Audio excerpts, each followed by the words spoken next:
It started at 6 in the morning, the kind of hour that belongs to silence. I was half awake when the pounding began. It wasn't a knock. It was the sound of something trying to break through wood. My body reacted before my brain did. 10 years in the army doesn't just leave you. It rewires you. I rolled out of bed, bare feet on cold floor, heart hammering in sync with each hit on the door. For a second, I thought I was back in Kandahar, waiting for another explosion. Then I heard her voice. "Break down the door. This is our family's apartment." Mom's voice cut through the hall like a drill. Jessica's voice followed higher, angrier. And behind them, my father's low tone, trying to sound in control but failing. I took one long breath and walked toward the door. Through the peephole, I saw them. My mother clutching a metal crowbar, my sister in pajamas, my dad behind them holding a coffee like he was watching a show. I unlocked the door slowly. The hallway light hit my face, and all three froze. Mom's arms stopped midair, crowbar dangling. Jessica's eyes widened like she'd seen a ghost. My dad blinked hard, like he couldn't believe I'd actually opened it. "What are you doing?" Mom snapped, like I was the intruder. I didn't answer. I just held up the folder in my hand, bank statements, VA loan documents, property deed. My name was printed clearly on every page. Grace Miller. "This is my apartment," I said. My voice was flat, calm, maybe too calm. "You don't have to break anything. You never owned it." Jessica scoffed. "You used our money. It's family property." "No," I said, holding her stare. "It's mine. Every cent came from my paychecks. Every signature is mine. You don't even know how a VA loan works." She opened her mouth, but nothing came out. My mother tried to recover the upper hand. "Grace, we helped you. We covered your bills while you were overseas. You think you got here alone?" I almost laughed. "You mean the bills I was paying with direct deposits from Afghanistan? Or the ones I covered when Dad forgot the mortgage?" My dad looked away. Mom's jaw tightened. The hallway felt smaller by the second. The crowbar still hung from her hand. "You're being dramatic," she said. "We just came to talk." "With a crowbar?" I asked. "That's not how people talk. That's how people break in." Her face flushed red. Jessica crossed her arms, shifting blame like she always did. "You've changed since you got back," she said. "You think you're better than us now?" I shook my head. "No, I just finally stopped letting you take everything." That landed. You could feel the air shift. 10 years of unspoken resentment between us condensed into that one sentence. Dad's coffee cup trembled in his hand. "Grace," he said quietly, "you're talking to your mother." "I know," I said. "And she's talking to me like I'm her ATM." Mom took a step forward. "You don't talk to me that way." "Then stop showing up at my door with a crowbar." She didn't answer. None of them did. For a full 10 seconds, it was just the sound of everyone breathing, the echo of control slipping away from them. "You stole from your own family," Jessica said finally, her voice sharp. I stared at her. "You mean the apartment I bought under my own name with my own credit? You're welcome to check the records.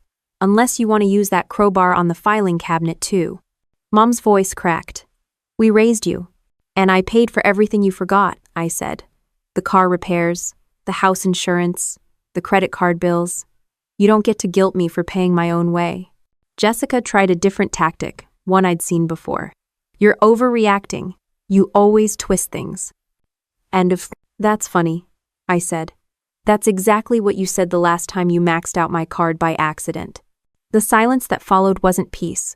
It was realization. They finally understood they had no leverage left. I set the folder on the hallway table beside them, not to hand it over, just to make a point. The papers fluttered in the air conditioning, the sound thin and sharp. "Here's the proof," I said.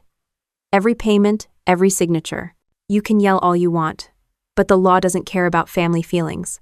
Mom's lips trembled. Dad finally spoke. "We didn't come here to fight." "Then you should have come without a weapon," I said. Jessica muttered something under her breath, something about betrayal and family unity. I didn't bother to respond. I'd learned long ago that arguing with her was like arguing with a wall that enjoyed it. They started backing away slowly, defeated but still angry. Mom's crowbar lowered, but she didn't drop it. She just glared like she was trying to memorize the scene, planning how to retell it later with herself as the victim. "You'll regret this," she said. Maybe, I replied, but it'll be my regret, not yours. For a moment, her expression softened, maybe guilt, maybe calculation. It didn't matter. I closed the door and turned the lock. The click sounded louder than I expected. Inside, the apartment felt like it exhaled with me. I leaned against the door, hands shaking. The adrenaline was leaving fast, and the silence felt unreal. I looked around. Half-unpacked boxes, military duffel bag still by the couch, a coffee mug with my old unit's insignia. This was mine. Bought with 10 years of deployment pay, late nights, missed birthdays, and enough sand to last a lifetime. Every inch of it was proof that I'd built something that no one could take away except maybe my own family. I picked up the folder again and flipped through the papers. Mortgage approval, closing costs, VA certification, all perfect. My name printed clean. No cosigners. The kind of thing no one in my family had ever bothered to do for themselves. Outside the door, their voices faded down the hallway, still arguing, blaming each other. I didn't listen. I poured a glass of water, drank it slow, and sat down at the kitchen table. For a second, the calm felt foreign, too quiet, like silence was a luxury I hadn't earned yet. Then I caught my reflection in the window, hair messy, eyes tired, but steady. That's when it hit me, not relief, not victory, just clarity. The war I thought I left overseas had followed me home, disguised as family, and this time, it wasn't about surviving. It was about keeping what I'd already fought for. I sat there for a long time, not moving, not thinking about what would come next, just breathing. The kind of breathing you do when you realize the worst part isn't that they tried to break in. It's that you knew, deep down, they eventually would. I didn't sleep after they left. The air still carried their voices, the kind that linger even when the walls stop echoing. By the time the sun rose, I was already dressed, staring at a mug of coffee that had gone cold twice. The quiet of the apartment felt both peaceful and heavy. It reminded me of the first morning I came back from deployment. No alarms, no radios, no one barking orders, just silence, and a strange kind of disbelief that I was supposed to build a life out of it. 3 months earlier, I'd stepped off a plane at Denver International, duffel bag in one hand, discharge papers in the other. My mother had waved like we were in a movie. Jessica was recording me on her phone, yelling, "Our soldier's home," while Dad stood back, clapping like someone who wasn't sure what to do with his hands. They insisted I stay with them for a while, which meant, until we find a use for you. At first, I said yes. After 10 years overseas, the idea of saying no to family felt wrong. The house hadn't changed, same fake plants, same chipped table, same framed photo of Jessica holding her college diploma that she never used. Mom hovered like a hawk, watching everything I did. "You're thinner than before," she said, handing me a plate piled high with food. "They don't feed you enough in the army?" Jessica smirked. "Maybe they don't serve wine rations." It was always like that, half insult, half joke. Dad would chuckle, then look away when I didn't laugh. Every day felt like being a guest in a museum of their old habits. I cleaned the garage, fixed the leaky faucet, mowed the lawn. Mom called it helping out. I called it debt collection. Every small favor was a future weapon she'd use when she wanted something bigger. The plan was simple. I'd close on my own place by summer. I'd already been approved for the VA loan while deployed. I had the savings, the credit, the paperwork ready. I just needed time to move everything through. Mom knew that. She even offered to handle the paperwork while I was finishing the transfer. "You can trust me, honey. I did this for your sister when she got her car." Nay. That should have been my first red flag. The night before closing, I found Mom at the dining table with my documents spread out like she was auditing my life. "Just double-checking," she said. "You military folks signed too fast." I took the papers back and told her the bank already verified everything. She smiled like I'd just said something naive. The next morning, she called a welcome home dinner. "It's not just for you," she added. "It's for the whole family to celebrate together." Okay. The restaurant was one of those fake fancy places that serve bread and guilt in equal portions. Everyone was there, relatives I hadn't seen in years, neighbors, even Jessica's old high school friend who once told me joining the army was a masculine phase. Mom stood to make a toast before I could sit down. "To Grace," she said, raising her glass. for buying a beautiful apartment that'll finally give Jessica some stability. It took me a second to process what she'd said. I looked around the table, everyone nodding, smiling, congratulating Jessica. She soaked it in, pretending to be embarrassed. "Wait," I said. "What do you mean give Jessica stability?" Mom waved her hand. "You know, dear, the apartment you bought, it's really for both of you. Jessica needs a place closer to her new business, and you'll be traveling anyway. It's family property." I almost choked on the water I hadn't even sipped. "It's in my name, Mom. I bought it." "One?" She laughed like I was the one being unreasonable. "Grace, no one does things just for themselves in this family." Jessica leaned in. "You said it was big enough for both of us. You never said it was yours alone." The table went quiet, the kind of quiet people use when they want to hear the explosion. I stared at her, then at Dad. He avoided eye contact, pretending to check his watch. "That's not what I said," I replied. Mom smiled at the guests. "She's just tired from the trip. You know how military life makes people territorial." Everyone laughed. Everyone except me.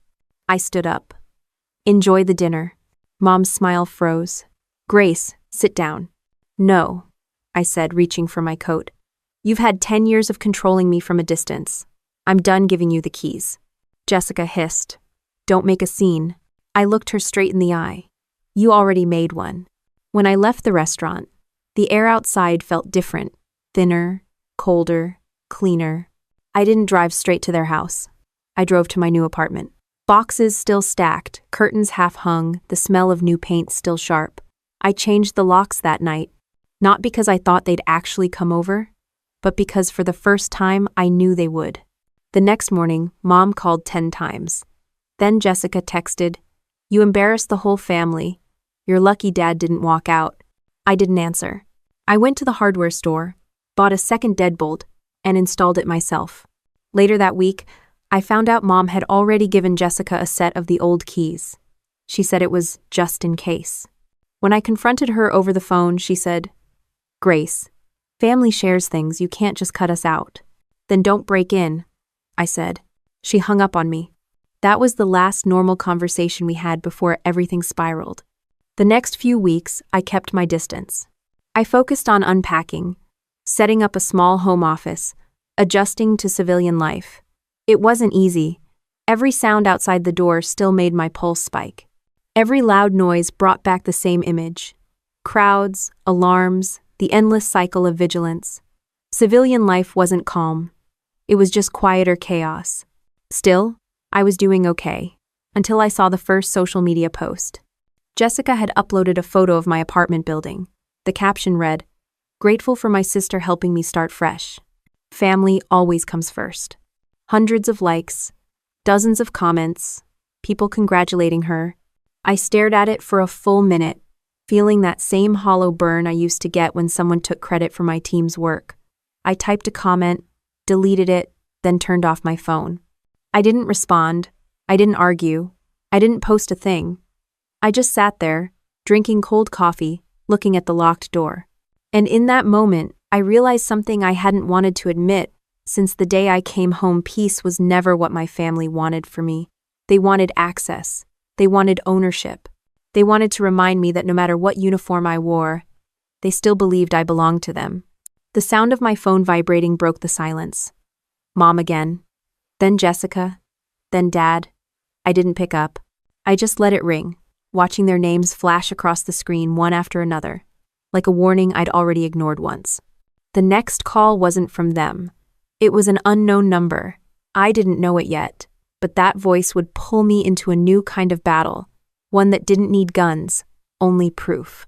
The phone kept ringing until I finally turned it face down on the table. I didn't need to answer to know what came next. Mom's guilt messages, Jessica's fake concern, and Dad's silence pretending to be neutrality. It was the same pattern, just louder this time. The only thing different was that now, the world could see it. By noon, I started getting texts from people I hadn't spoken to in years. Old neighbors, classmates, even a cousin from Florida. "Is it true you kicked your family out? Why are people saying you took your sister's apartment?" Every message was phrased like concern but carried the same undertone. "We heard you're the villain now." I scrolled through Facebook out of morbid curiosity. Jessica had posted another update this time, a picture of her standing in front of my apartment complex, smiling. The caption read, "Family doesn't abandon each other, even when they forget where they came from." The comments were brutal. "She used you for a loan? Wow, some people forget who raised them." Military pride turns into arrogance real quick. I could have written a full response with receipts, documents, proof, but I didn't. I just closed the app, walked to the sink, and poured another cup of coffee I didn't want. The apartment was still half-empty boxes stacked by the wall, uniforms folded neatly in one corner. It was quiet, except for the faint hum of the fridge and the occasional car horn outside. I sat at the table, staring at the wall, trying not to imagine Mom's face as she told her version of the story to anyone who'd listen. She'd done this before, changed the narrative until even the truth started to sound selfish. When I was 16, she told everyone I stole her car after borrowing it for a job interview. When I enlisted, she told the church I abandoned the family. Every story made her the victim. Every retelling made me smaller. Now she had social media and an audience. I opened my laptop, logged into the mortgage portal, and checked the ownership records. Again, my name, my account, my payments, solid. I saved screenshots of everything, labeled the folder proof, and stored it on both the hard drive and cloud. Maybe it was paranoia. Maybe it was training. Either way, I wasn't going to lose another fight because I trusted someone else's memory. The next day, I went to the grocery store and ran into Mrs. Harrison, our old neighbor. She looked at me like she was meeting a criminal. "Grace, honey," she said, fake smile in place. "Your mom must be heartbroken. She said you won't even let her in the house." I kept my voice steady. "That's because it's not her house." Her smile twitched. "Well," she said, "it's complicated." "It's not," I said. "It's mine." The conversation ended there. She gave me that look, half pity, half judgment, and walked away. The kind of look that says good luck explaining this one. When I got back home, I checked the mail. 3 envelopes from banks I didn't recognize, all addressed to me but listing Jessica's business name underneath mine. My stomach tightened. I opened one. It was an account overdraft notice for a loan I never signed. That's when I realized this wasn't just gossip. They were setting something up. I called the bank immediately, went through 3 different departments before landing on a manager who confirmed what I feared. "A joint application was attempted under your name 2 months ago," he said. "It was denied due to missing verification documents." "Who submitted it?" I asked. He paused. "A co-applicant listed as Jessica Miller. The system flagged it because of a mismatched signature." My head went light for a second. Was that before or after I came back from service? "Before," he said, "while you were still overseas." I thanked him, hung up, and just sat there for a while. It felt surreal, like I was watching someone else's life unfold in slow motion. But it wasn't new. It was exactly the kind of quiet manipulation my family was built on. That night, I went through old emails and found it. A scanned document from a year ago, labeled Temporary Power of Attorney. I'd signed it before deployment, giving Mom permission to manage my utilities and mail while I was abroad. I hadn't thought about it since. It expired 6 months after my return, but she'd clearly used it before that. I stared at my own signature for a long time. It was neat, steady, written in a moment of complete trust. That was the worst part. It wasn't forged. It was used exactly the way I'd allowed, just not for the reasons I'd imagined. My phone buzzed again. A new voicemail from Mom. "Grace," her voice said, calm and rehearsed. "You're blowing this out of proportion. Families share responsibilities. Jessica just needed help getting started. You've always been the strong one. Don't make this ugly." Then another from Jessica, more direct. "You think you can humiliate us and get away with it? You're gonna regret making enemies out of your own blood." I replayed them twice, not because I needed to hear the words again, but because I wanted to memorize the tone. There was no love in it, just possession, like they were reminding me who I was supposed to belong to. Instead of answering, I opened my laptop again and started documenting everything. Screenshots, call logs, voicemails, not to start a war, just to make sure if they started one, I'd have the record. At midnight, I sat by the window, lights off, city glow reflecting off the glass. The rain outside was soft, but my head was loud. Every drop felt like a reminder that this wasn't ending soon. I thought about the military again, not the combat, but the structure, the discipline. Out there, you always knew who the enemy was. At home, it wasn't that simple. The rules didn't apply here. Still, I kept hearing the same thing my old platoon leader used to say: control what you can, document what you can't. So I did. Over the next few days, I gathered more proof bank notices, texts, anything that tied them to what they'd done. It wasn't about revenge yet. It was about survival. The messages kept coming. More guilt, more pressure, more spin. Jessica's friends started tagging me in posts, calling me a disgrace. One even wrote, "Not surprised. She's always acted like she was better than everyone." It was strange. I'd been shot at, shelled, pushed through hell, and none of that hurt as much as reading that. Still, I stayed silent. Because silence was power. Silence gave them nothing to twist. On the fourth day, I got a call from a number I didn't recognize. It wasn't Mom. It wasn't a telemarketer either. The voice was deep, but familiar. "Lieutenant Miller?" I hesitated. "Who's asking?" "This is Sergeant Ethan Cole. You might remember me from Camp Bastion." I did. And that voice, steady, grounded, unshaken, felt like the first real thing I'd heard in weeks. He said he'd seen something online about me, and he didn't believe a word of it. Then he said, "Grace, I think you might want to look into your mortgage records.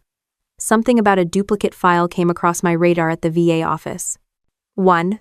I stood up so fast the chair scraped the floor. He paused. "You okay?" "Yeah," I said, though my pulse was pounding. "I'm fine." I wasn't. But for the first time since I came home, I felt something I hadn't felt in months. Focus. The kind that told me I wasn't crazy. The kind that meant this wasn't just another family fight. It was a mission. I was still standing in the middle of my kitchen when Ethan's voice cut through the static.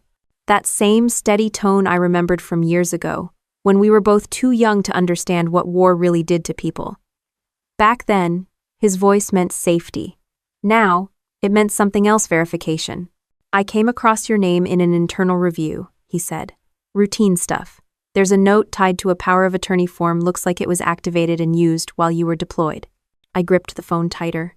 "Used how?" "Mortgage document, bank authorization, maybe more." The note said the person who filed it was a relative, a Linda Miller. My mother's name sounded sharper coming from him. It didn't sound like family, it sounded like evidence. Ethan paused. "Grace, I can't legally pull files without your consent, but you might want to call the VA Home Loan Department and verify the chain of paperwork." I didn't breathe for a few seconds. "You think she—" "I don't think anything yet," he said. "But if that form was still active, she could have signed or accessed things in your name. And if she did, that's a federal problem, not a family one." The room felt smaller. I looked at the stack of files I'd printed days ago, all neatly labeled, all suddenly suspicious. "Thanks, Ethan," I said quietly. "You just gave me more homework."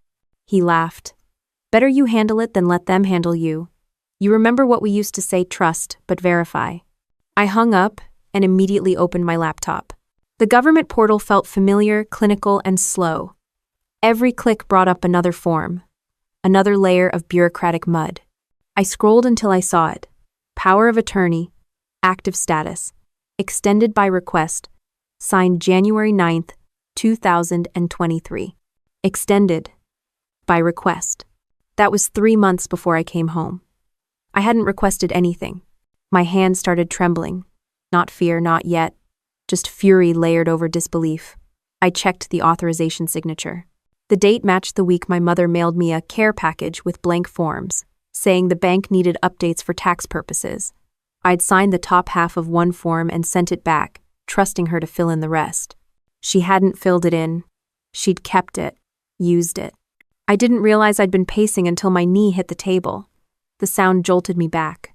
I called the VA Home Loan hotline, explained the situation in my calmest voice. The agent put me on hold for 6 minutes, just long enough for the anger to go cold and the numbness to take over. When the line came back, the agent's tone had changed.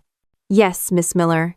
The authorization was used to initiate an information release to a secondary contact, Jessica Miller. She was given limited access for co-application review. Co-application? I asked. There was never a co-applicant.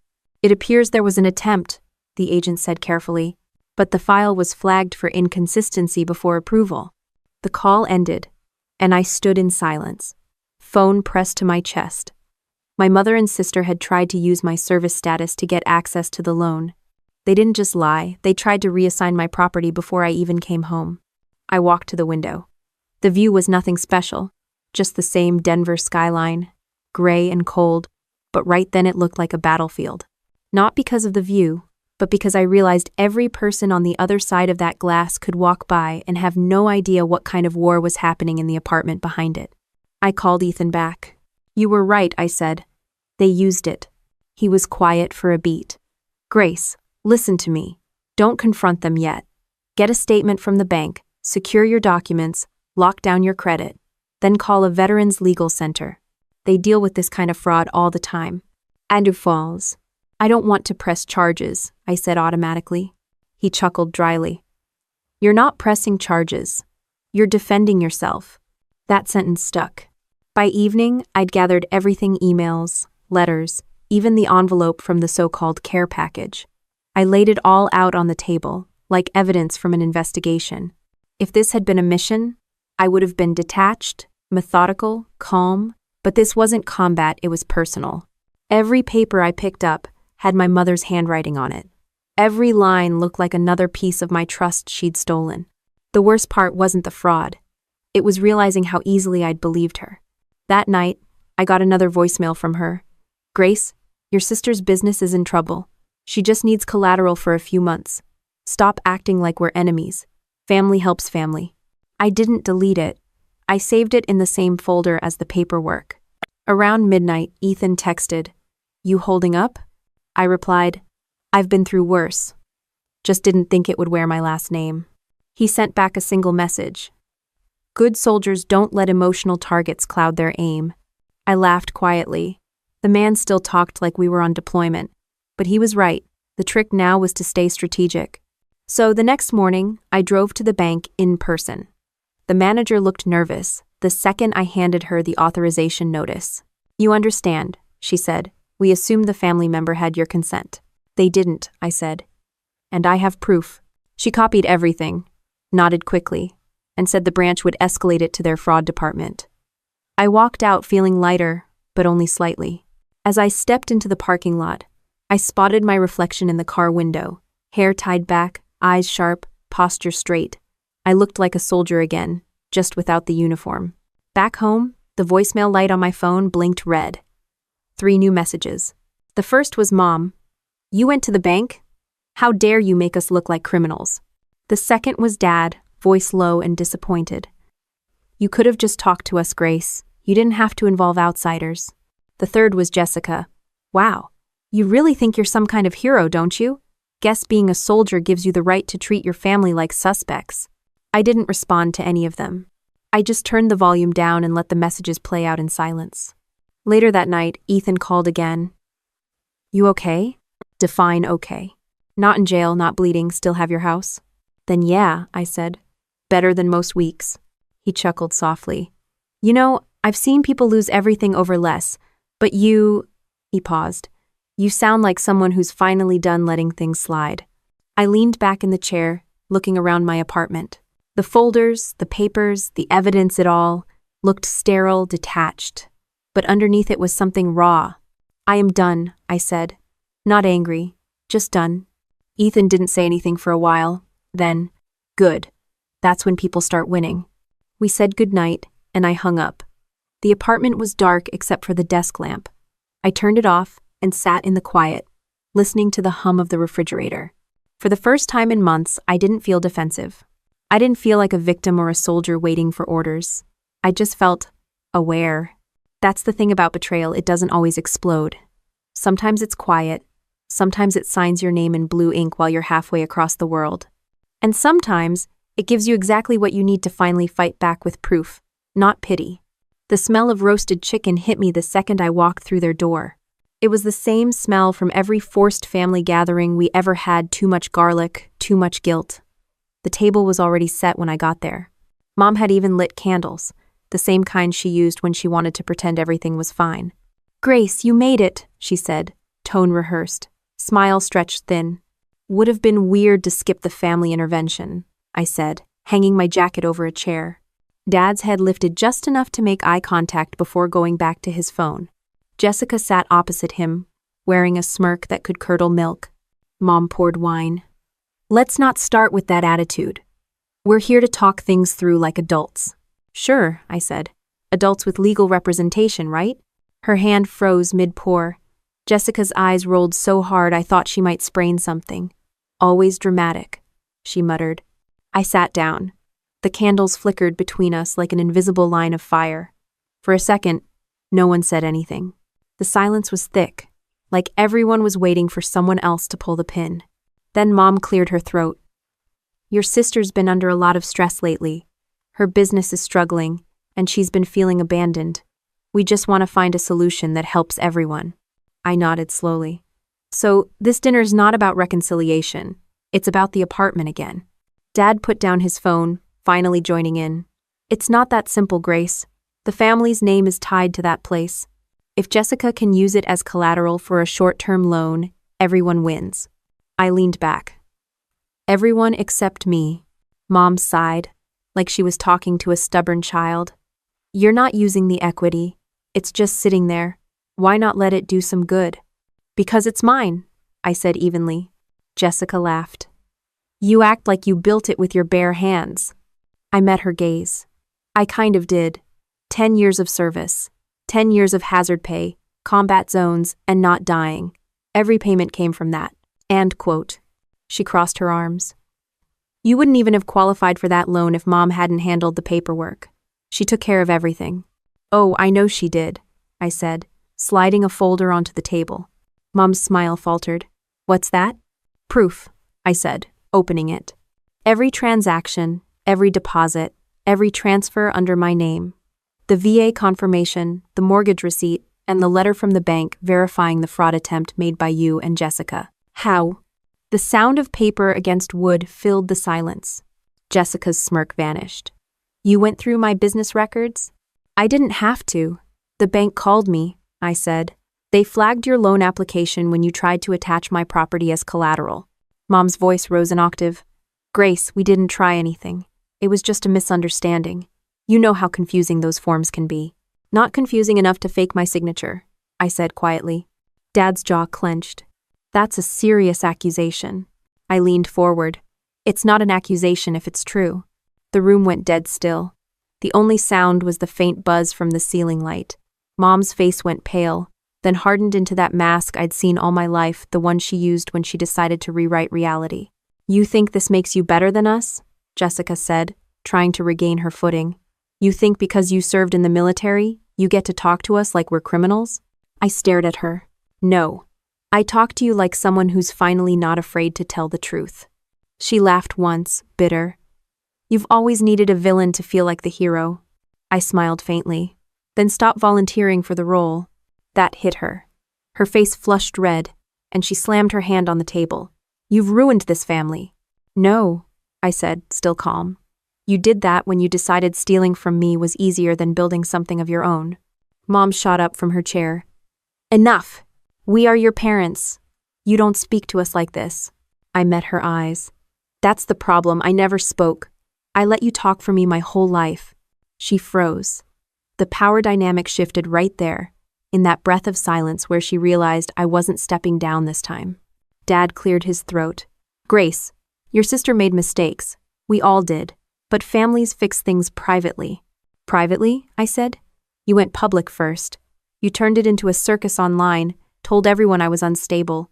Now I'm just giving you the full show with evidence." He looked away, shoulders tense.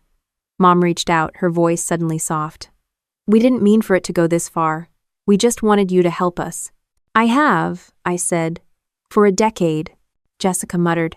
"Here we go again with the martyr speech." "Not a speech," I said. "Just math." I pulled another page from the folder, an itemized list of money transfers over the last 10 years. Every time you called it a loan, every emergency you forgot to pay back, every bailout, that's what I gave. And this, I tapped the property deed. is what I'm keeping." No one spoke. Mom's lip trembled, but I could tell it wasn't grief, it was panic. Dad finally said, "You can't cut your family off like this." I stood up, gathering the papers calmly. "Watch me," Jessica glared. "You'll regret this." "Maybe," I said, "but at least the regret will be mine, not inherited." "No." I placed the folder neatly in my bag and pushed in my chair. The tension in the room felt electric, too tight, too charged, like everyone was holding their breath. Mom tried one last time. "Grace, please. Don't do this to us. Please." I looked at her, not angry anymore, just tired. "I'm not doing anything to you. I'm just stopping you from doing it to me." As I turned to leave, Jessica called out, voice breaking, "You think you're free now? You're nothing without us." "How?" I paused at the doorway, hand on the frame. "Then it's a good thing I stopped being your definition of something." I didn't slam the door when I left. I didn't raise my voice. I just walked out into the night air, cool and sharp, letting it hit my face like a reset. By the time I reached the car, I could still hear faint arguing behind me. Mom blaming Jessica, Dad telling them both to stop. I didn't care who won. I'd already won in the only way that mattered. The drive home was quiet. Denver lights blurred against the windshield, the world outside moving fast while I finally slowed down. At a red light, I glanced at the folder on the passenger seat. Inside it wasn't revenge, it was protection. Proof. The kind that didn't need anyone's approval to be real. When I got home, I locked the door behind me and set the folder on the table. For a moment, I just stood there, looking at it, the single object that held every ugly truth I'd refused to face.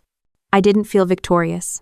I felt steady, grounded, like someone who'd stopped being cornered and started standing her ground. I poured a drink, sat down, and opened my laptop. The cursor blinked against a blank document. I started typing not a complaint, not a statement, just a record of everything that happened. Facts only. No emotion. When I finished, I saved the file and labeled it Control. Then I closed the laptop and leaned back in my chair. The sound of the city outside drifted through the window, distant, calm, normal. For the first time in a long while, I didn't feel like I was reacting to anything. I was choosing. The morning after that dinner, I woke up to 6 missed calls and 2 voicemails. I didn't need to listen to know they were from my mother. I made coffee, ignored the phone, and watched the sunlight crawl across the floorboards of my apartment, the same apartment they tried to take from me. By the time the caffeine hit, I had already opened my laptop and pulled up the website for the Veterans Legal Center that Ethan had mentioned. I filled out their intake form, uploaded all the evidence, loan documents, the power of attorney, the bank statements, even the voicemail where my mother admitted Jessica needed collateral. An hour later, my phone rang. A man introduced himself as attorney Michael Grant, one of their senior legal advocates. His tone was calm, direct, the kind you only hear from someone who's cleaned up messes like this before. "Miss Miller," he said, "first of all, I'm sorry you're going through this. Second, you did the right thing contacting us. You'd be surprised how often we see this kind of thing, family members taking advantage of veterans' benefits." That last sentence sat in my chest for a while. Apparently, I wasn't even a rare case. He asked for more details, and I told him everything. From the care package my mom sent overseas to the dinner confrontation last night. He didn't interrupt once, just took notes.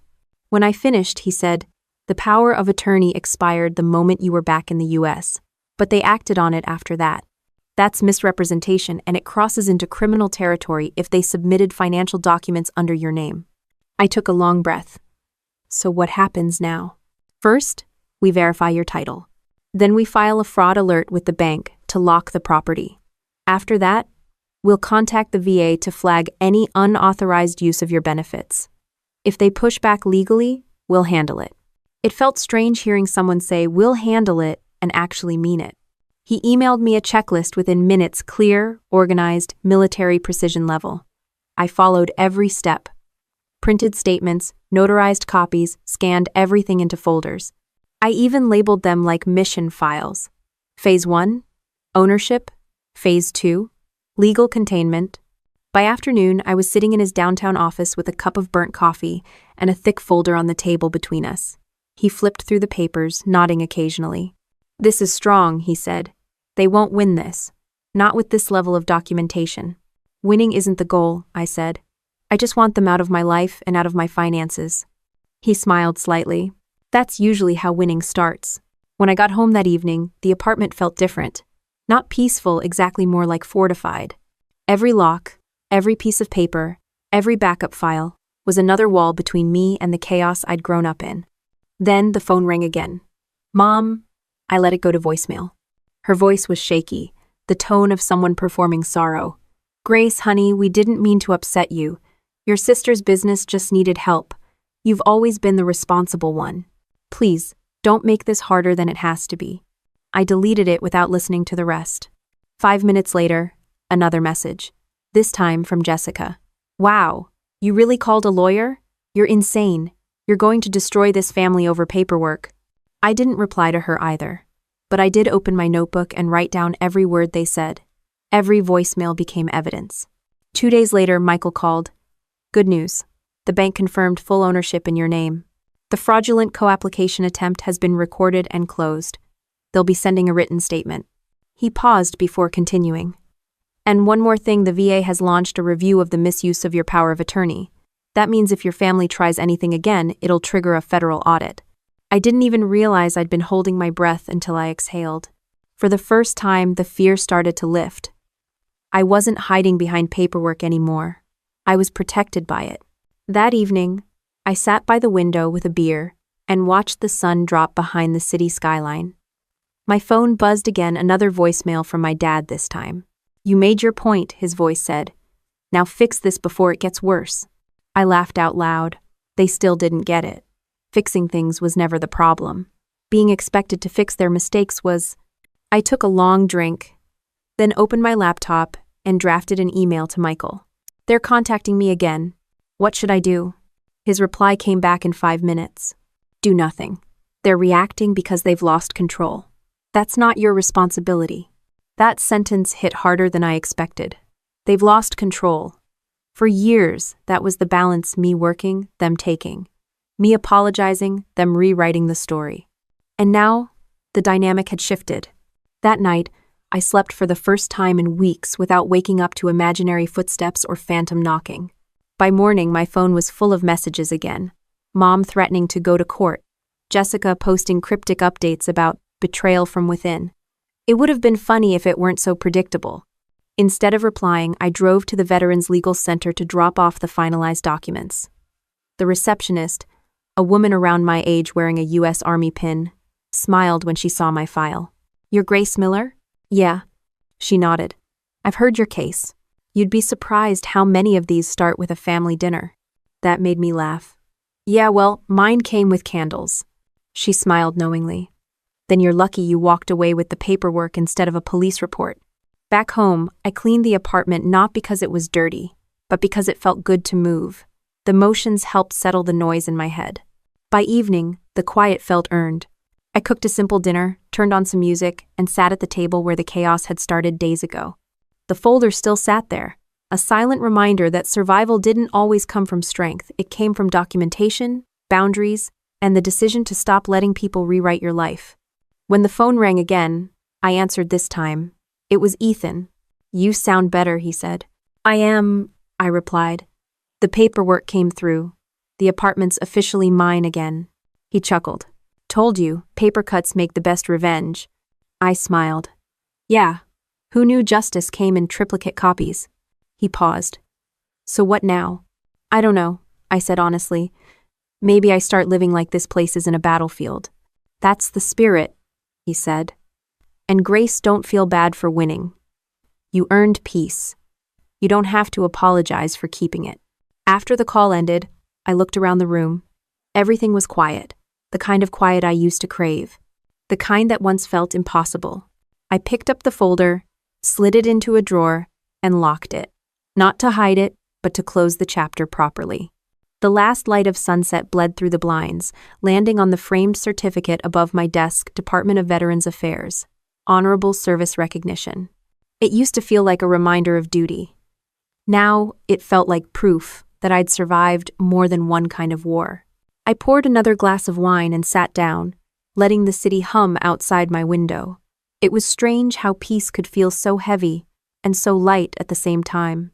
And even stranger, how revenge didn't always look like payback. It looked like freedom written in your own name. The peace didn't last long. It never does when someone's lost their favorite target.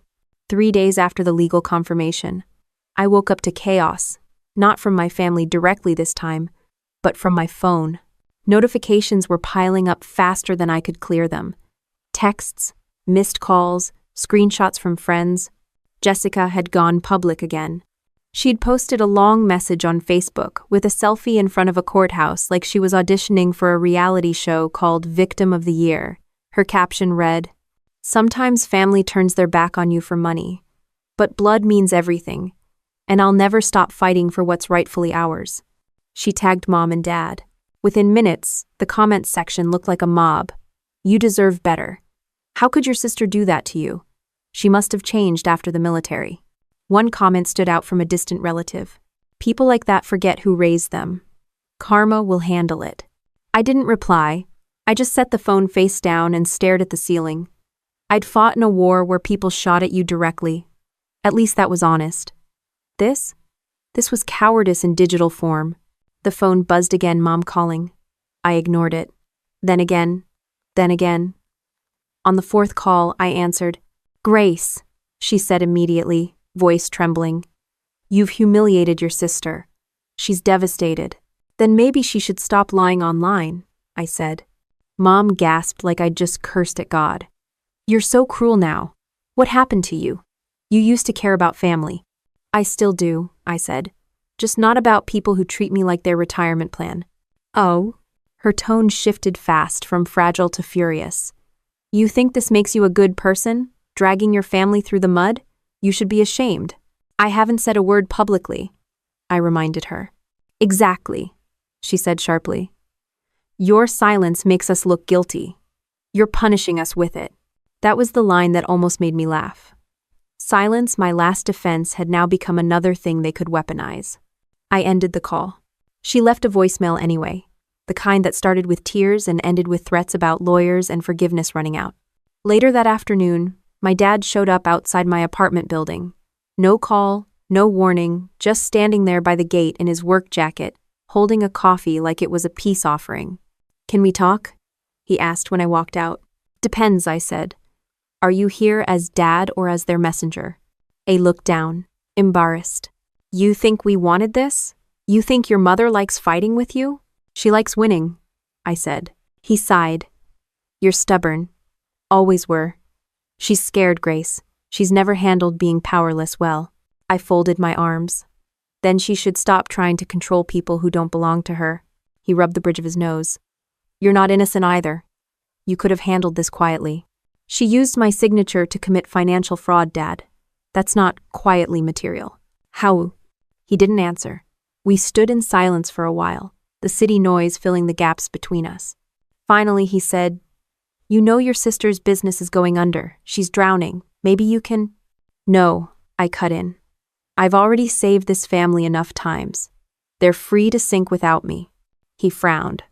"You really can turn your back that easily?" "I didn't turn my back," I said. "I just stopped kneeling." That ended the conversation. He muttered something about ungrateful and walked off, shaking his head. I watched him go, not angry, just hollow. That night, I sat by the window again, the city lights flickering like a Morse code I couldn't read. The phone buzzed again. Another voicemail, Jessica, this time. "You really think you're the hero, don't you?" she said. "Guess what, Grace? Everyone sees through you now. You can hide behind your papers, but you'll always be the messed up one. Mom and Dad might forgive you. I won't." Her voice cracked near the end, the kind of anger that sounds a lot like fear. I replayed it twice. Not to feel anything, just to memorize the sound of desperation disguised as pride. After that, I stopped checking notifications altogether. I deleted every app that kept my family within reach. No Facebook, no Instagram, no Messenger. The silence that followed was almost physical. For the first time in weeks, no one could reach me. No guilt calls, no accusations, no manipulation disguised as love. It was quiet again, real quiet. I cleaned, cooked, and fixed the small things in the apartment I'd been ignoring. The cracked light switch, the loose hinge on the bathroom door, the kind of chores that make a place feel like home again. But even in that quiet, the guilt tried to crawl back in. It always did. My mother's voice lived rent-free in my head. Family forgives. Family sacrifices. Family sticks together. I'd spent my entire life confusing those sentences for commandments. The next morning, Ethan called. "Still alive?" he said. "Barely," I said. "They've gone full PR campaign." He chuckled. "Figures. When they can't win the war, they try to rewrite the report." That made me smile. "You sound like every commander I ever had." "I'll take that as a compliment," he said. "Listen, you holding up, you sound tired." "I am," I admitted. "Not from fighting, from being expected to." "Ass." He paused for a moment before saying, "Then stop. Let the paperwork speak. You've already won." "Yeah," I said. "It just doesn't feel like winning." "That's because peace doesn't always feel good. It just feels different." We hung up, and I stood there staring at the wall for a long time. He was right. Peace wasn't joy. It was maintenance. It was the absence of constant damage control. 2 days later, another letter arrived from the bank, confirming the case was officially closed. The words felt cold and formal, but underneath them was something powerful. Validation. I placed it in the same drawer with the folder marked Control. Then I locked it again. That night, it rained. I stood by the window watching water streak down the glass, thinking about every version of myself that had bent to keep the peace. The obedient daughter, the forgiving sister, the soldier who came home believing family would be her safe zone. None of those versions existed anymore. Still, somewhere between the rain and the quiet hum of the city, a small thought surfaced almost soft enough to miss. Maybe the only way to survive a family like mine wasn't to win against them. Maybe it was to stop playing their game completely. The next morning, I made one final adjustment. I changed my number. No forwarding, no backup, no explanation. And for once, when the silence came, it wasn't heavy. It was clean.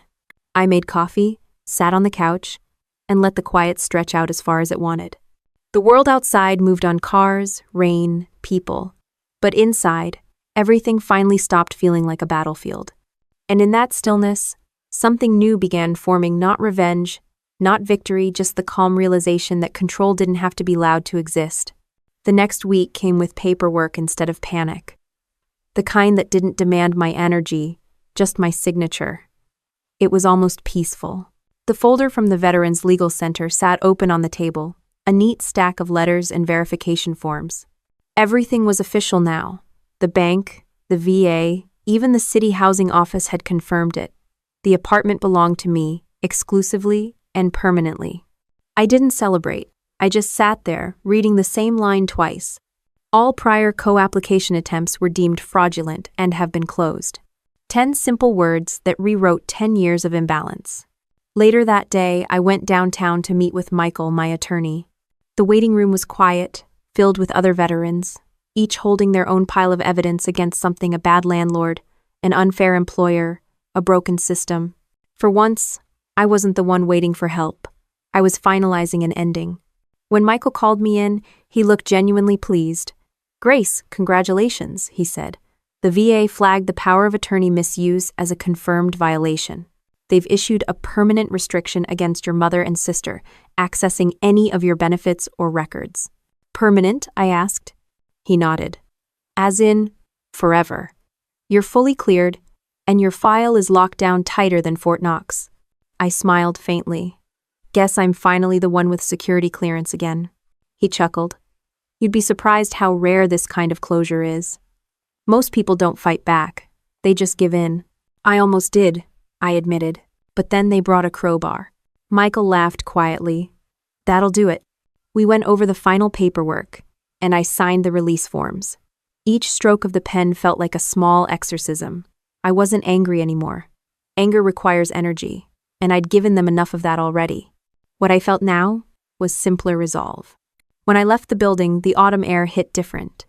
Denver smelled like cold metal and wet asphalt after rain. I walked past the courthouse, past the government buildings, through the noise of people living normal lives. For the first time, I wasn't running from something. That night, Ethan called again. You sound different, he said. Paperwork's done, I told him. The VA closed the case. Congratulations, Lieutenant. Guess you're officially the homeowner of record now. Funny, I said. I've been living here for months, but it never felt official until someone stamped it. That's how freedom works, he said. It's quiet until you lose it. Then it's loud. I laughed. You should write that on a poster. He paused, then said, Seriously, though, you did good. I've seen people go down fighting their own blood. You kept it clean. Revenge isn't always about fire, I said. Sometimes it's paperwork and a good lawyer. He laughed. You've definitely been out of the field too long. You're talking like a civilian. Maybe that's the goal, I said. We talked for a few more minutes, nothing heavy, just normal conversation. When I hung up, I realized how rare that felt. A call that didn't leave me tense. The next morning, my inbox was full again, not from them, but from the Veterans Legal Center. The subject line read, Case closed. Final acknowledgement. I clicked it open. At the bottom was a note from the director. Thank you for your service and for setting an example. Financial exploitation of veterans is a growing problem. Your report helped flag several similar cases. I didn't expect that. Somewhere between fighting my family and protecting myself, I'd accidentally helped someone else. I printed the letter and pinned it on my fridge, not as a trophy, but as a reminder that the quiet kind of revenge, the legal kind, works better than any argument ever could. Around noon, I got another call. Not from the VA this time, from the bank manager who'd helped confirm my ownership. Miss Miller, she said, just wanted to let you know the fraudulent account tied to your name has been closed. And off the record, I wanted to say good for you. Most people would have just let it go.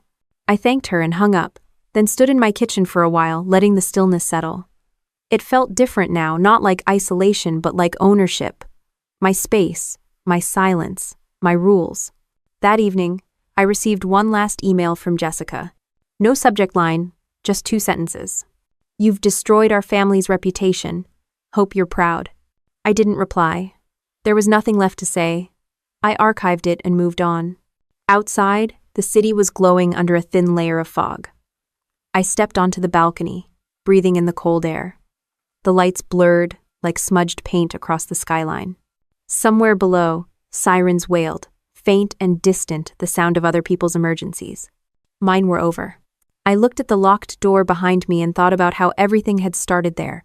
A knock, a shout, a threat. Now it was just a door again. Not a symbol, not a line between war and peace. Just wood, hinges, and a lock that answered only to me. Later that night, Ethan texted, Beer this weekend? You've earned it. I smiled. As long as you're buying. He sent back a laughing emoji. I poured myself a small drink and sat down at my desk. My computer screen glowed softly in the dark. I opened a new document and started writing something I hadn't written in years, a resume. Not because I needed a job, but because I finally felt like I could build something again. Something that wasn't about surviving or defending or proving a point. The knock on the door that started this whole thing replayed faintly in my mind. It didn't trigger me anymore. It just reminded me that no one gets to take peace you've earned, not family, not guilt, not blood. I typed a few lines, then stopped and stared at the screen. The cursor blinked, patient and steady. Somewhere between the quiet hum of the fridge and the soft tap of rain outside, I realized what this really was. Not closure, not revenge, just balance restored. The folder marked Control still sat in the drawer, locked, untouched. I didn't need to look at it anymore. It wasn't proof of what they did. It was proof of what I'd stopped allowing. I closed the laptop and looked around the room. The lamp's warm light hit the wall, highlighting the framed photo of my unit, 12 of us standing in desert gear, grinning through exhaustion. I'd survived people who wanted to kill me. Surviving people who claimed to love me was just a different skill set. I poured another drink, set it beside the window, and watched the city breathe. Somewhere between the streetlights and the silence, I caught myself smiling not because it was over, but because I'd finally stopped letting it define me. And that, more than any verdict or victory, was the kind of justice I could live with. The first morning after the legal closure felt like a blank page. No calls, no messages, no noise, just sunlight crawling slowly across the kitchen floor and the faint hum of the city outside. For the first time, I wasn't bracing for something to go wrong. I brewed coffee, poured it into my chipped army mug, and stood by the window. The world outside moved fast, people heading to work, buses hissing, dogs barking, but for me, time had slowed. I didn't realize how much energy I'd spent surviving until there was nothing left to survive. When my phone buzzed, I almost flinched. But it wasn't another guilt call. It was an email from the Colorado Veteran Transition Program. Subject line: Mentorship Invitation. I opened it, expecting spam, but it was real. Someone from the city's career initiative had read about my legal case in an internal VA bulletin. They wanted to invite me to speak about financial independence for returning service members. I stared at the screen for a long moment. For years, every time I heard the word family, it came with a problem attached. Now, a stranger wanted to pay me to talk about surviving one. I replied yes. 2 weeks later, I was standing in a small conference room with 20 other veterans, mostly younger than me. They wore that same expression I used to half confusion, half exhaustion. The kind of look that says, "I made it home, but I don't know what that means yet." The moderator introduced me. "This is Grace Miller, Army veteran, 10 years of service, now a homeowner and independent consultant. She's here to talk about what it means to rebuild after service." But I wasn't used to that introduction. Homeowner. It sounded surreal. I took a deep breath and started talking.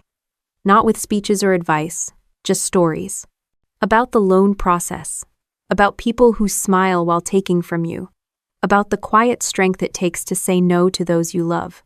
At one point, a young woman in the back raised her hand. "How do you forgive family that betrays you?" I paused before answering. "You don't," I said. "You accept that they did it. Forgiveness isn't a favor, it's just permission to stop thinking about it." The room went quiet, but it wasn't awkward. It was understanding. After the session, the program director approached me. "You've got a gift for this," she said. "Would you consider joining as a mentor? We could use someone who doesn't sugarcoat things." I laughed. "I've been accused of that before." She handed me a folder. "Think about it. Real pay, flexible hours. And trust me, veterans listen more when the truth sounds like it's been lived." I took the offer. The following months were steady. Not perfect, not exciting steady. I started meeting with small groups, mostly women trying to rebuild lives after the military. Some were juggling kids, others were fighting through paperwork hell. Every one of them carried the same invisible weight. I told them what I wish someone had told me. That strength doesn't mean endurance. Sometimes it means ending something. At home, I worked on small design projects in the evenings. Ethan checked in occasionally, mostly just to make sure I was still sleeping and eating. He'd become less like an old comrade and more like a quiet anchor, someone who understood without asking for details. One evening, we met for dinner at a small diner on Colfax Avenue. He slid into the booth across from me, his usual black coffee, already half empty. "You look lighter," he said. "Maybe because I stopped expecting peace to come from anyone else," I replied. He nodded. "That's a dangerous kind of freedom. The good kind." We ate in silence for a bit. He didn't ask about my family, and I didn't bring them up. That was the unspoken rule. Some topics only existed in past tense now. After dinner, we walked to the parking lot. He turned to me and said, "You ever think about what's next? Long term?" I shrugged. "I'm not building a 5-year plan. I'm just trying to keep what's already mine." He smiled. "That's a start." Driving home that night, I realized how much had changed without me noticing. The roads looked the same, but I wasn't driving like I was escaping something anymore. The next day, I got an email from the City Council's Community Outreach Division. They wanted to highlight the mentorship program and asked if I'd be willing to share my story publicly, how I used the VA system, how I rebuilt from family betrayal. I hesitated for a second. Public exposure had burned me once already. But then I thought about the younger vets who'd messaged me after my first talk, saying they finally felt less ashamed. So I said yes. The event was small, held at a community hall downtown. When my turn came, I stepped up to the microphone, hands trembling slightly. The stage lights were harsh, but I could see the first few rows faces watching, listening, waiting. "I spent 10 years in the Army," I began, "and I thought I knew what loyalty meant. But coming home taught me that loyalty without boundaries isn't love, it's servitude." Sometimes the hardest part of freedom is realizing you can't save everyone. The room stayed quiet. Someone nodded. Someone else wiped their eyes. I kept talking, not about war or medals, but about paperwork, guilt, and gaslighting. About how betrayal doesn't always sound like lies. It sometimes sounds like you owe us. When I finished, the applause felt strange. Not the loud kind that celebrates victory, but the soft kind that says, "We get it." Afterward, a woman from the city council came up to me. "We'd like you to mentor the next group," she said. "People listen to you because you don't sound like a poster. You sound real." Lynn. That made me smile. Good. I've had enough posters. By the time I got home, the sky had gone dark. The apartment glowed warm and quiet, the air smelling faintly of coffee and rain. I locked the door out of habit, then caught myself smiling. It wasn't fear anymore, it was ownership. Ethan texted, "Heard you crushed it today. Proud of you." I replied, "Just told the truth. Apparently that's rare now." He sent back, "The truth usually is." I set the phone down, kicked off my shoes, and sat by the window. The lights of Denver flickered like stars trying to outshine each other. For the first time in years, I wasn't carrying anyone else's weight. Not my family's debt, not their expectations, not their chaos, just my own life. Finally in one piece. And as I sat there, watching the city move, I realized something simple but profound peace wasn't given to me. I built it. Brick by brick, boundary by boundary, and finally, silence by silence. It was a quiet Sunday when the knock came. Not the kind that shook the door or came with shouting, just two soft knocks, polite, almost uncertain. I was halfway through a cup of coffee, reviewing notes for the next mentorship session. For a second, I thought it might be Ethan dropping by early. Then I looked through the peephole. My parents stood outside. Mom held her purse tight against her chest. Dad's posture looked smaller somehow, like he'd lost a few inches since I last saw him. Behind them, parked by the curb, was the same silver SUV that used to show up unannounced outside my place months ago. I opened the door slowly, just enough to meet their eyes but not enough to invite them in. "Grace," Mom said softly. Her voice was hoarse, tired. "We just wanted to see you." I nodded once. "You're seeing me." She tried to smile. It didn't reach her eyes. "We heard about your talk at the community center. Someone from church sent me the video. You looked happy." Dad cleared his throat, like he was waiting for permission to speak. "You did good, kiddo. I mean that." It wasn't the kind of thing he used to say. For a moment, I didn't know what to do with it. "Thanks," I said finally, "but you didn't drive here just to compliment me." Mom's smile cracked a little. "No," she said. "We came because we miss you." I didn't respond. Silence is a good truth detector. It makes liars uncomfortable. She fidgeted with her purse strap. "Your sister's not here," she added quickly, like it might make things better. "She's been going through a rough time. The business. It's gone under." Dad looked away at that, pretending to study the floor. Mom continued.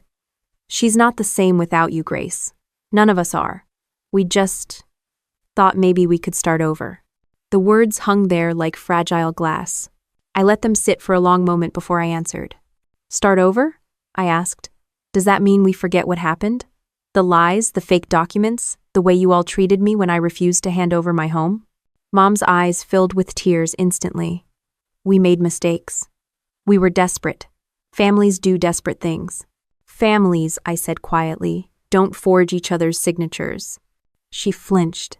Dad shifted his weight, looking like he wanted to step in but didn't know how. Mom reached out, her voice trembling. "Can't we just put it behind us?" I took a slow breath. "You mean behind me? Because every time something goes wrong, I'm the one who's supposed to clean it up, right? That's what you miss. You don't miss me. You miss your fixer." Her hand dropped to her side. "That's not fair." "It's accurate," I said. For a few seconds, none of us spoke. Outside, a breeze passed through the corridor, carrying the faint sound of someone's dog barking 2 floors down. It was strange how ordinary everything felt in that moment. No yelling, no tension thick enough to choke on just a quiet reckoning. Dad finally broke the silence. "You've changed," he said, not unkindly. "Yeah," I replied. "That was the point." He looked down, rubbing his palms together. Your mother's been sick, you know. Stress, mostly. She doesn't sleep. Mom shot him a look, half warning, half embarrassment. I'm fine, she said quickly. I didn't respond right away. Part of me wanted to feel something: guilt, concern, anything. But all I felt was distance, like I was looking at a version of my parents that belonged to a different lifetime. I'm sorry to hear that, I said eventually. But I can't fix it. Mom's tears spilled over then. You don't even want to try? I did try, I said. For 31 years. That landed harder than I expected. Her face crumpled. Dad put a hand on her shoulder, but his eyes never met mine. He wasn't angry anymore. Just tired. We shouldn't have come, he muttered. No, I said softly. It's okay that you did. He looked up, confused. I continued. Because it means you finally understand. You don't get to walk in here anymore. You don't get to rewrite me. This is my life now. You can visit it, but you can't live in it. Mom's voice broke as she whispered. So this is it? You're done with us? I shook my head. I'm not done. I'm just different. You can reach out when it's not about control or guilt. But if it is, this door stays locked. They both stood there for a long moment, not moving. Then Mom wiped her eyes, straightened her posture, and gave a small nod. I guess you really don't need us anymore. I exhaled slowly. That's not true, I said. I needed you to teach me what not to become. Her lips parted like she wanted to respond, but nothing came out. She turned to leave. Dad followed her without another word. As they walked down the hallway, I watched through the crack in the door. They looked smaller somehow, two figures swallowed by the city that once felt too big for me. When the elevator doors closed behind them, I shut the door and locked it, not out of anger, but habit. The sound of the lock clicking echoed softly through the apartment. I stood there for a while, staring at the door. Not with sadness, not with triumph, just clarity. I brewed another cup of coffee and sat by the window. The city moved as usual. Cars, sirens, laughter somewhere below. Life continued, indifferent and beautiful. My phone buzzed. A text from Ethan. Still on for dinner tonight? I'm thinking Thai food. My treat. I smiled and typed back. Only if there's spring rolls. The reply came instantly. Deal. I set the phone down and leaned back, the steam from the mug curling upward in lazy spirals. Outside, the sky had that faint orange hue that comes right before sunset. It made everything glow: the buildings, the windows, even the faint reflection of my face in the glass. I looked older, calmer, not because I'd aged, but because I'd stopped apologizing for outgrowing people who refused to grow with me. On the shelf above my desk sat the old folder marked Control. I hadn't touched it in weeks. It wasn't a trophy or a wound anymore. It was just paper. I opened the drawer and slid it inside, closing it quietly. This time, the act didn't feel symbolic. It just felt done. The door stayed locked, but the air was open. My apartment wasn't just shelter anymore, it was proof. That peace isn't something you wait for, or earn through other people's approval. It's something you build, protect, and eventually live inside without apology. I looked out at the skyline one more time and took a deep breath. The light hit just right, soft, steady, golden. And for the first time, I didn't feel like I was surviving anything. I was simply living.